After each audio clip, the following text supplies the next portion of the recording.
Hi. Fuck off!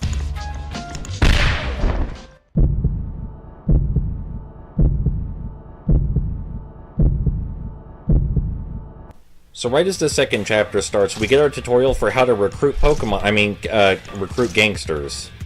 You'll see they have a flaming pride meter underneath their health bar. Whenever that's depleted, we can grapple them, and then we can choose from a list of options, one of them being outright murder, another one being recruit, another one being interrogate, and another one being rob. Usually we want to rob and recruit. Now, when we grapple with them and threaten the shit out of them to recruit them, this is called negotiation for some reason, even though we're clearly forcing them to join us. But I guess they couldn't think of a better name for the mechanic than negotiation. Now, normally I beat down Ralph if I'm playing for fun, but I'm recruiting him because we want to get our score up as much as possible, and this is how you would do that.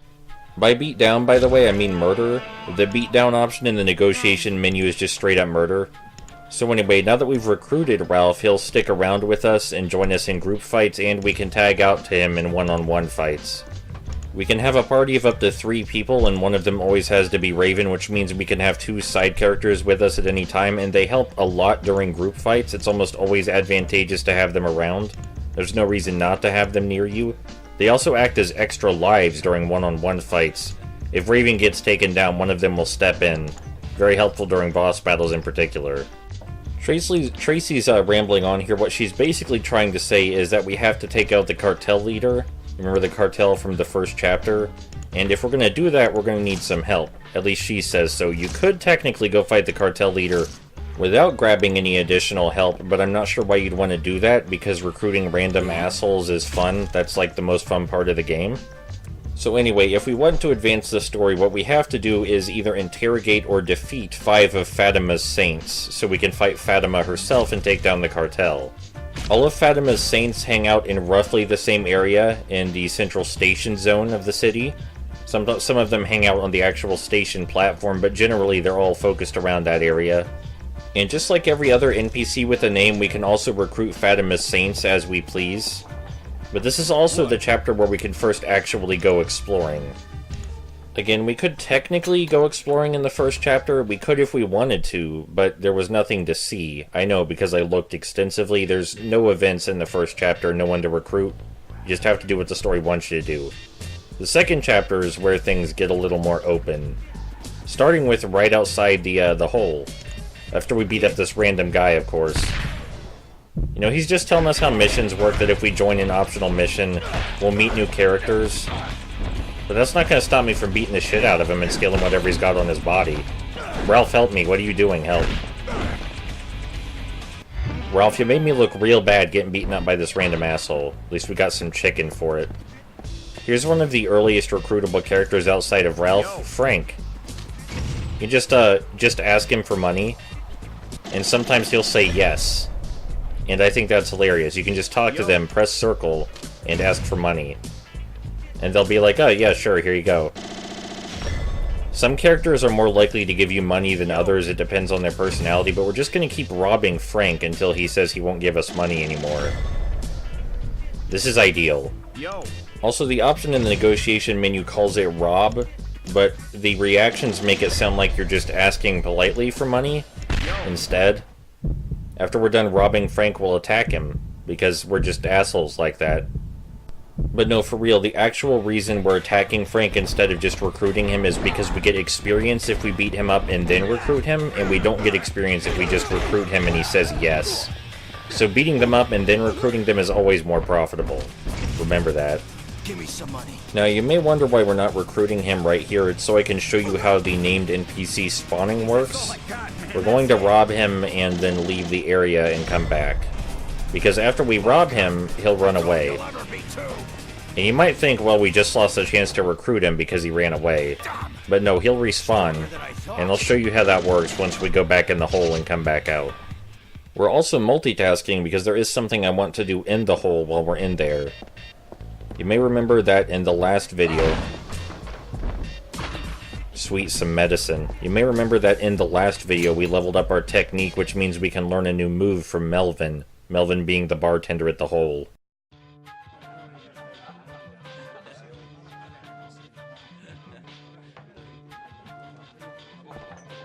Of note, when you return to the hole, it's also the chance for any of your crewmates who are dissatisfied with you to just straight up fucking leave.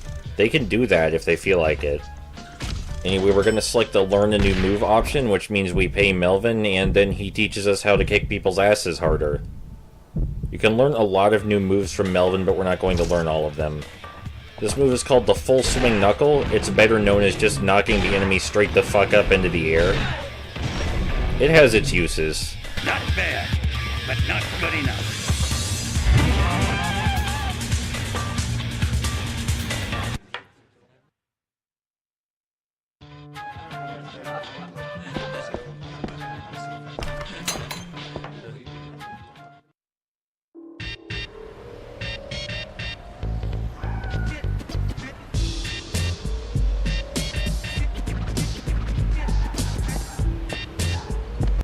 Okay, so this time we're gonna beat the shit out of Frank and then actually recruit him, after we beat up this poor bastard over here and see what he has on him. Shouldn't take too long. Should be able to take him down real fast. Yeah, like that. Strangely enough, Frank doesn't seem to really react to this. Nothing on the body, that's a shame. Alright, this time we're gonna beat up Frank and then recruit him, and after that we're gonna go exploring, which is the fun part. There's a ton of recruitable NPCs and optional events hidden all over Los Sombras, and we're going to take a look at some of those in this chapter. Again, you could just head straight to the objective and take care of that, but I'm not sure why you would want to do that. Really beyond me why you would want to do that. An important thing to remember about recruiting new people is that they all have their own movesets. Some of them are capable of some things that other people simply aren't. For example, Frank has a move called Dust Shoot, where he grabs sand off the ground and just throws it at the enemy's face.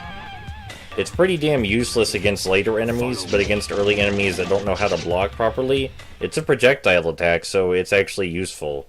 We're not going to actually see Frank use it, because I don't want to use it. I'd rather play as Raven, because that's preferable. But you'll have to trust me that it's actually useful early in the game, even though later enemies know how to block it with ease.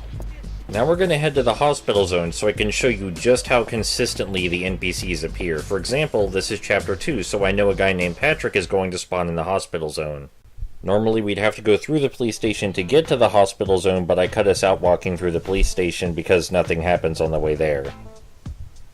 Now, if you don't get Patrick, in chapter 2 Patrick appears in a later chapter in the Southside Park, but the Southside Park has a much more important purpose in chapter 2, so we're going to explore it here instead of later. After we get Patrick from the hospital zone, of course, and now we are in the hospital zone, Patrick himself is standing just in front of the hospital, but there's also this poor lady in front of the gates to the hospital, and we're going to punch her real quick.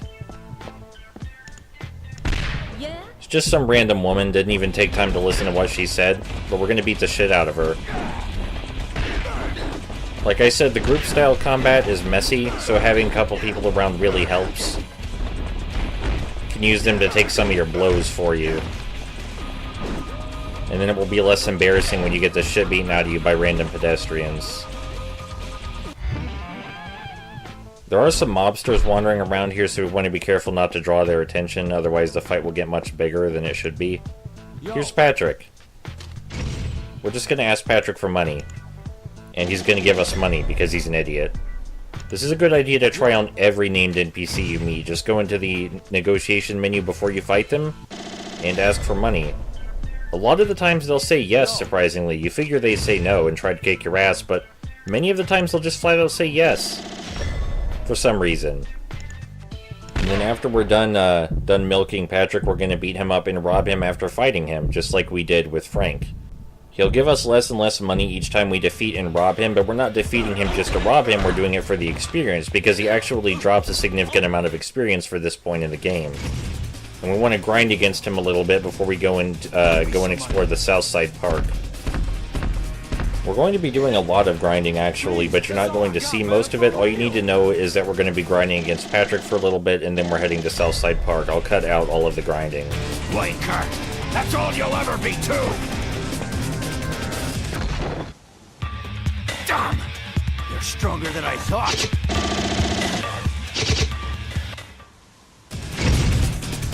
I'm your new boss. Got that? Oh! I I'll do what you say.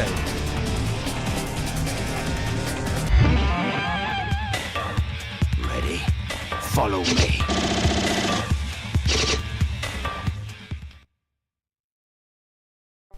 Alright, cool. Now we have Patrick added to our party, and we're going to have to remove Ralph. We're always going to remove the oldest party member from our party when we gain a new one, unless we have a specific reason to do otherwise. And we're going to beat up this woman again.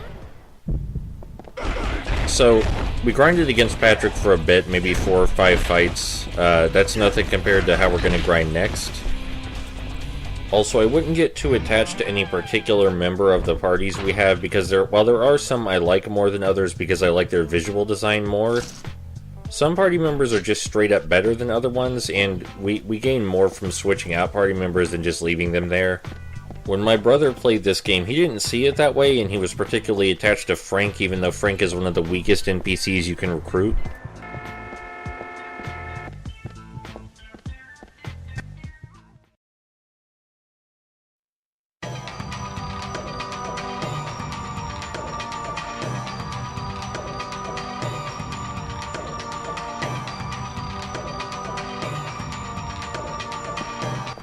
Welcome to Southside Park, and we had to go through the police station to get here again, which I cut out because nothing happened in the police station. Matt is why we're here.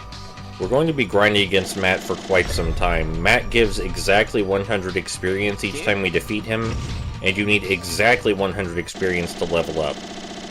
So one fight against Matt equals 1 level up guaranteed until we out-level him, and then he starts giving less experience.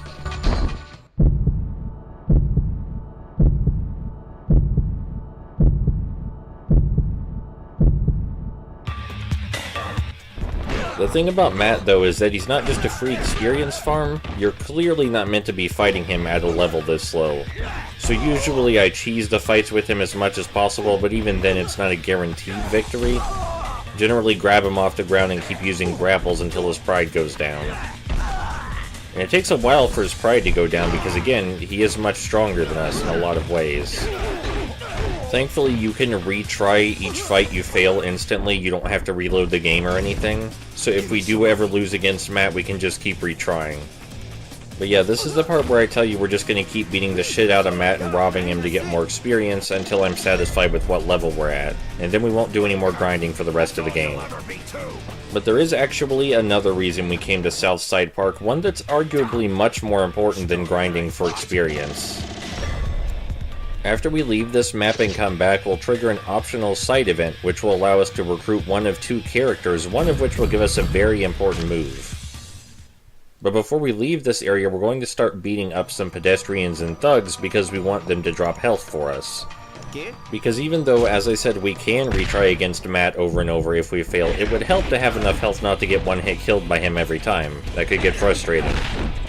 And then, of course, after we're done grinding against Matt, we're going to eventually recruit him because that fills up our leadership meter. One of the 3 meters we need full to get the Godfather ending. I love all these nice, friendly, casual conversations you can have with NPCs and then just fucking beat the shit out of them anyway. Like, just smash that guy so hard his back bounced off a light pole. You know, all he did was ask if this was a nice view, and I said yes, and then I beat the shit out of him. That reminds me, it's not exactly clear how messed up they want Los Sombras to seem. Because even though it seems pretty messed up, someone only counts as murdered if you use the beatdown function in the negotiation menu. And whenever someone gets murdered, if anyone watches you, they scream very loudly, and your wanted meter immediately goes up to full. So murder is clearly still not normal in Los Sombras.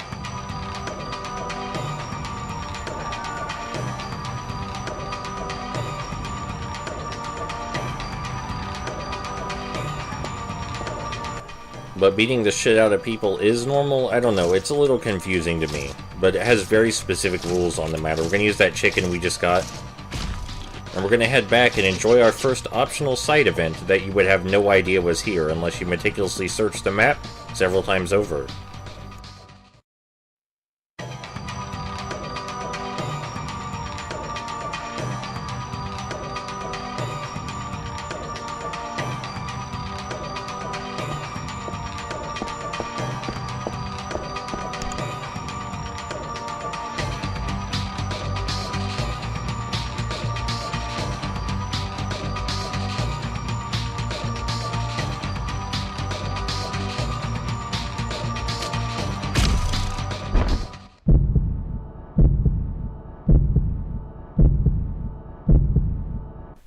So that conversation is what passes as philosophy by beatdown standards, and that seems about right. But anyway, we chose to back up the tank not just because his name is Tank, but also because Tank is going to teach us the most important move we'll have in the entire game, outside of maybe grappling. Scorpion is a big pussy. He's just a huge pushover. For all that talk about strategy, he just kind of goes down without a fight.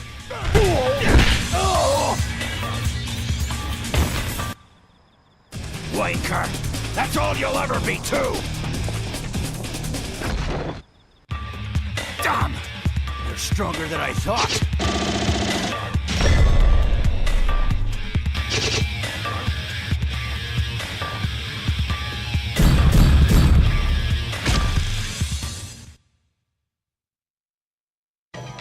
Yo!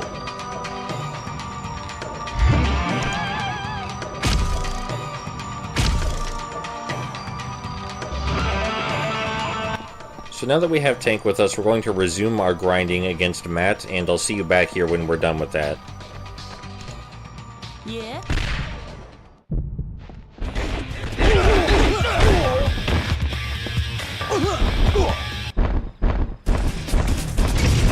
I'm your new boss. Got that? Okay. I'll do what you say.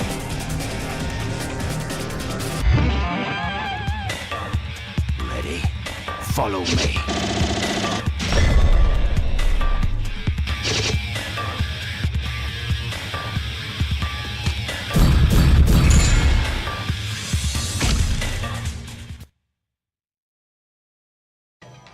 Cool, now we got Matt with us, so we're gonna have to remove Patrick.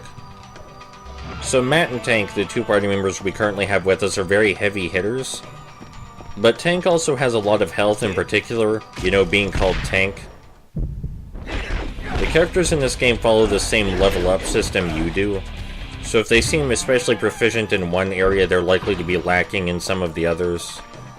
Now let's head back to the hole and regroup.